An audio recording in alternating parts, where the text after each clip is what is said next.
Hare Krishna, Radhe Radhe. Welcome to my channel. तो जी कैसे हो आप सभी लोग। उम्मीद करती हूँ कि राधे कृष्ण जी की कृपा से आप सभी लोग अच्छे होंगे और स्वस्थ होंगे। तो जी आज की वीडियो में मैं आपसे ना कोई शास्त्रों की बात कहूंगी, ना ही कोई कथा सुनाऊंगी। आज हम इस विषय में चर्चा करेंगे, क्या ये कहाँ तक सही है कि एक भगवान की चौखट को छोड़ के दूसरे भगवान की चौखट पे जाकर माथा टेकना, ये आपको ये बात कितनी अच्छी लगती है और कितनी सही लगती है। अगर आपको ये बात सही लगती है तो आज जो मैं आपसे बात इस विषय में चर्चा करने जा रही हूं, अगर आपको मेरे जो ये सुझाव सही लगते हैं तो आप कमेंट बॉक्स में जरूर लिखकर बताइए।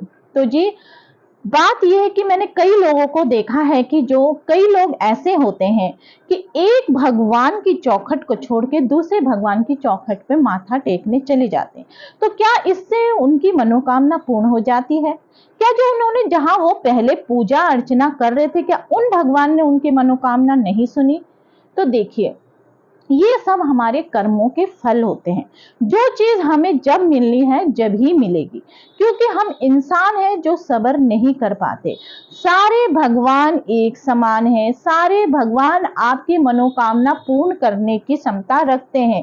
किसी भी भगवान में ये नहीं कि उस भगवान में इतनी ताकत है, उस भगवान में इतनी ताकत है, वो भगवान मेरी मनोकामना पूर्ण कर सकता। भाई ऐसे क्यों? भगवान सब एक समान होते हैं, परंतु हम इंसान ही हैं जो अपना सब्र खोकर एक दूसरे की बात सुनकर, एक दूसरों की देखा देखी, अरे वो तो उस भगवान की पूजा अर्चना कर रहा है, वो तो इतना सुख समृद्ध है कि उसकी तो हर मनोकामना पूर्ण होती है, तो क्यों ना मैं भी उसी भगवान की पूजा आराधना कर लूं। नहीं, हमें ऐसा नहीं करना चाहिए।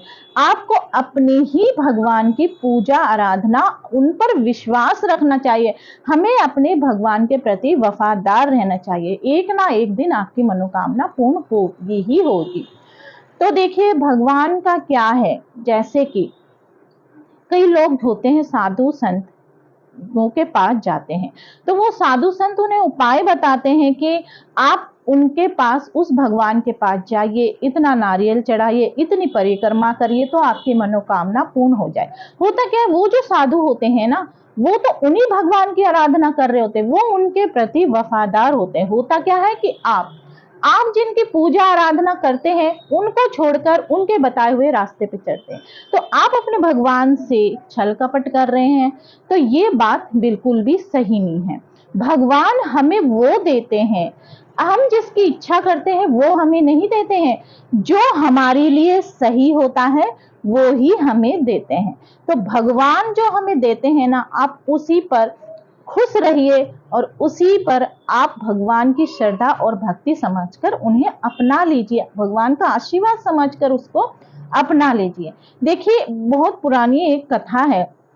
एक भक्त था, भक्त क्या, एक आदमी था जो कि हर भगवान को पूजता था। तो हर एक दिन क्या हुआ, उसके घर में बाढ़ आ गई। तो जब वो डूबने लगा तो बोले, हे भोलेनाथ मुझे बचा लो। तो क्या हुआ, भोलेनाथ जी उठ के चल दिए उसे बचाने के लिए। इतने में उसने कहा, हे कान्हा जी मुझे बचा लो। अब भोलेनाथ जी तो बैठ गए, उन्होंने सोचा कि कान्हा जी इसकी मदद कर देंगे।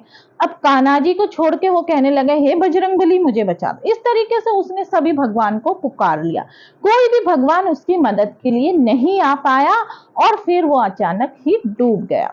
तो इससे आपको क्या सीख मिलती है कि हमें अपने एक ही भगवान पर श्रद्धा भक्ति और विश्वास रखिए, एक ही भगवान के प्रति वफादार रहिए।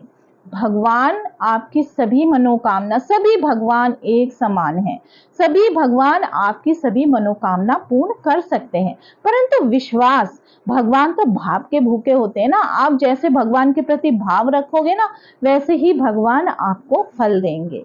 तो एक ही भगवान की पूजा आराधना करिए और अपने बच्चों को भी शुरू से आप सिखाइए कि जिस भगवान की वो पूजा आराधना आपके घर में शुरू से होती है, वो उन्हीं की पूजा श्रद्धा और भक्ति और वफादारी से करे, तो वो कभी भी जीवन में नहीं डूब सकता।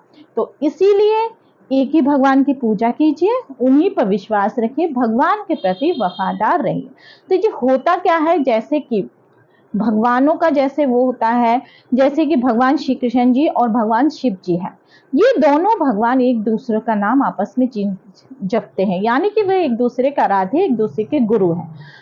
अगर आप कृष्ण भक्त हो तो आपको भोलेनाथ जी की कृपा प्राप्त होगी। अगर आप शिव भक्त हो तो आपको नारायण भगवान श्री कृष्ण जी की कृपा प्राप्त होगी। अगर आप भोलेनाथ की भक्ति करते करते कृष्ण भक्ति में चले जाए तो इसमें कोई भी दिक्कत नहीं, क्योंकि ये भोलेनाथ की कृपा है कि वो आपको कृष्ण भक्ति की तरफ अग्रसर कर रहे, और कृष्ण भक्ति की कृपा है कि वो आपको भोलेनाथ की तरफ अग्रसर कर रहे। अगर आपके मन में भाव उठ रहे हैं कि आप जो पहले पूजा अर्चना कर रहे थे, फिर बाद में आपके मन में भाव उठ रहे हैं, आपके मन में जैसे बहुत ज्यादा ही आपको लालसा हो रही है कि इस भगवान की मुझे पूजा आराधना करनी है, तो आप जरूर करिए, क्योंकि वो मन के भाव होते हैं। मन हमें कभी भी गलत राह नहीं दिखाएगा। गलत राह तो हम खुद चुनते हैं, दूसरों की बातों में आकर अपने द्वारा की पूजा आराधना को छोड़ के दूसरे के चौखट पे जाते हैं। तो जी ये बात गलत है। भगवान, एक ही भगवान की पूजा आराधना करिए और उन्हीं पर विश्वास रखिए। अगर मान लीजिए अब आप कहेंगे कि जैसे कि हम एक ही भगवान की पूजा आराधना करते हैं तो कोई तीर्थ स्थल है तो क्या हम वहां नहीं जाएं? जी जरूर जाइए। जैसे कि आप कृष्ण भगवान के भक्त हो तो आप केदारनाथ जाइए, तो वहां जाके जैसे कि अब नवरात्रे आते हैं, माता रानी की पूजा करते हैं, हम सभी करते हैं, हम भी अपने घर में माता रानी की चौकी सजाते हैं, उनकी पूजा आराधना आप मन से करिए। पर उनसे, जिनकी आप पूजा आराधना कर रहे हैं, उनसे आप उन्हीं की भक्ति मान लीजिए ना। जैसे कि आप कृष्ण भक्त हो तो माता रानी से आप कहिए कि मुझे कृष्ण भक्त की तरफ कृष्ण भक्ति दीजिए, मैं भगवान श्री कृष्ण जी की तरफ और ज्यादा भक्ति करूं और उनकी नजरों में मैं आऊं। तो इस तरीके से क्या होगा, आपको उस तीर्थ स्थल में जाने का और भी ज्यादा आपको मन करेगा कि मेरे भगवान के प्रति मैं ये मांगूंगा तो मुझे बहुत ही ज्यादा और ज्यादा भक्ति प्राप्त होगी। तो इस तरीके से आप अपने भगवान के प्रति हमेशा वफादार रहेंगे। तो इसी तरीके से किया कीजिए, किसी भी हर जगह तीर्थ स्थान पे जाइए, पर अपने भगवान के प्रति भक्ति मांग लीजिए। तो जी मेरा कहना यही है, किसी के कहे मत जाइए, एक भगवान को छोड़ के दूसरे भगवान की चौखट पर, एक ही भगवान के प्रति वफादार रहिए। तो जी आज की वीडियो में बस इतना ही।